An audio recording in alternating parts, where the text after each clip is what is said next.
Hello friends, ఇండియాలో రోజు రోజుకి రేప్ కేసెస్ పెరుగుతూనే ఉన్నాయి.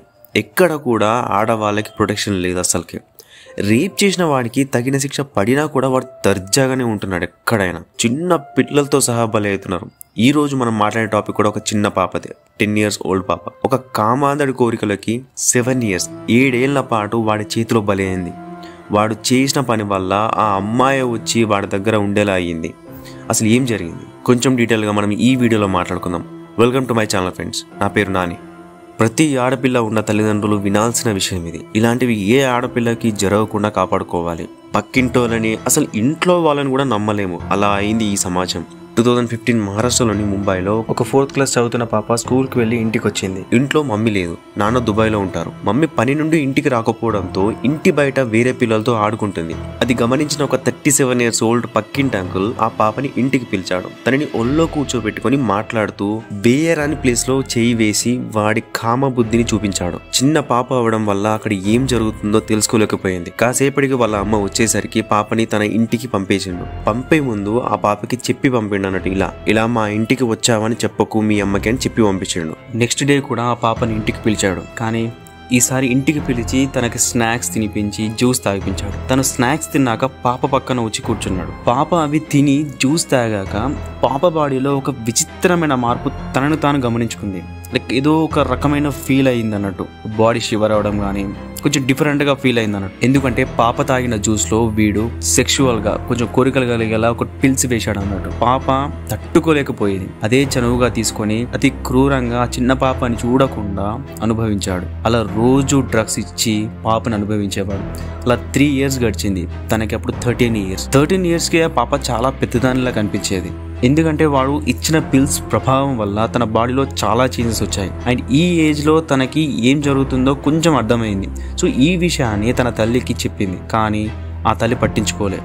ఎక్కడ పరువు పోతుందో అని చెప్పేసి అసలుగా బయటకు రానివ్వలే. తండ్రి దుబాయ్లో ఉండడం వల్ల ఈ విషయాన్ని అతనికి తెలియకుండా చేసింది వాళ్ళ మమ్మీ. రోజులు గడిచిన కొద్దీ ఆ పాపకి సెక్స్ కోరికలు చాలా ఎక్కువ అయ్యాయి. ఆ పాపే అతని దగ్గరికి రెగ్యులర్ గా వెళ్ళేలా అయ్యింది. అంతలా అలవాటు అయ్యింది. వాడు రెగ్యులర్ గా పిల్స్ ఇచ్చి అనుభవించడం వల్ల ఆ పాపకి నింఫోమైనియాక్ వచ్చింది. ఈ నింఫోమైనియాక్ ఉన్న వాళ్ళకి సెక్స్ కోరికలు ఎక్కువ ఉంటాయి. Not only in females, males లో కూడా. అలా గడుస్తూ ఇంకో 4 years గడిచింది. ఇప్పుడు ఆ పాపకి 17 years. తను అనుభవించే ఈ బాధని తన తల్లికి ఎన్నోసార్లు చెప్పింది. కానీ ఏం చేయలే, పట్టించుకోలే. కానీ ఇప్పుడు తనలో జరిగే చేంజెస్ ని అండ్ తనకి కలుగుతున్న సెక్స్ కోరికల గురించి చెప్పింది తల్లికి ఎన్నోసార్లు. నా వల్ల అవ్వట్లేదు, ప్లీజ్ హెల్ప్ చేయి, నాకు ఏదో ఒకటి చేయని చెప్పేసి. అయినా కూడా ఏ యాక్షన్ తీసుకోలే ఆ తల్లి. కొన్ని డేస్ తర్వాత సడన్ గా ఆ పాప కనిపించకుండా పోయింది. ఎంత వెతికినా దొరకడం లేదు. దొరకకపోవడంతో దుబాయ్లో ఉన్న వాళ్ళ భర్తకి ఇన్ఫార్మ్ చేసి వెంటనే పోలీస్ స్టేషన్ కి వెళ్లి కంప్లైంట్ ఇచ్చింది. కానీ కంప్లైంట్ లో జస్ట్ మిస్సింగ్ అని మాత్రమే చెప్పి, ఇలా జరిగింది, పక్కింటి వాడు ఇలా చేస్తున్నాడు అని చెప్పేసి ఏ ఇన్ఫర్మేషన్ కూడా పోలీసులకు ఇవ్వాలి. పోలీసులు ఇన్వెస్టిగేషన్ లో భాగంగా ఫస్ట్ వాళ్ళ ఇంటి నుంచి స్టార్ట్ చేసారు ఇన్వెస్టిగేషన్. పోలీసులు పాప ఉన్న రూమ్ కి వెళ్లి బెడ్ కింద చూడగా ఒక డైరీ దొరుకుతుంది. ఆ డైరీలో 27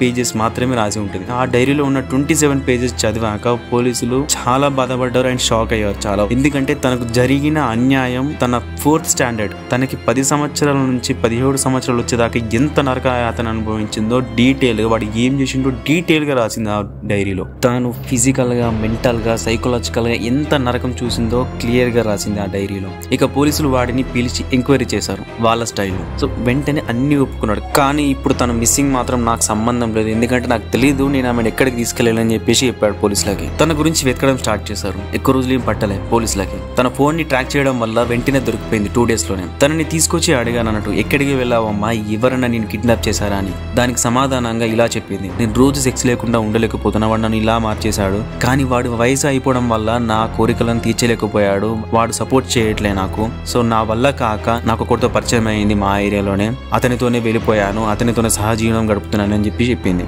నేను పడే బాధని ఎవరికి చెప్పుకోలేకపోతున్నాను అని చెప్పేసి చాలా బాధపడింది. వెంటనే పోలీసులు తనని ట్రీట్మెంట్ విషయంలో హాస్పిటల్ పంపించేశారు. ఫిజికల్ గా అండ్ మెంటల్ గా, సైకలాజికల్ గా కూడా తన ట్రీట్మెంట్ చేయాలని చెప్పి చెప్పారు డాక్టర్స్ కి. తన తల్లిని కూడా పోలీసులు అడిగారు, నీకు ఇదంతా తెలుసా అని చెప్పేసి.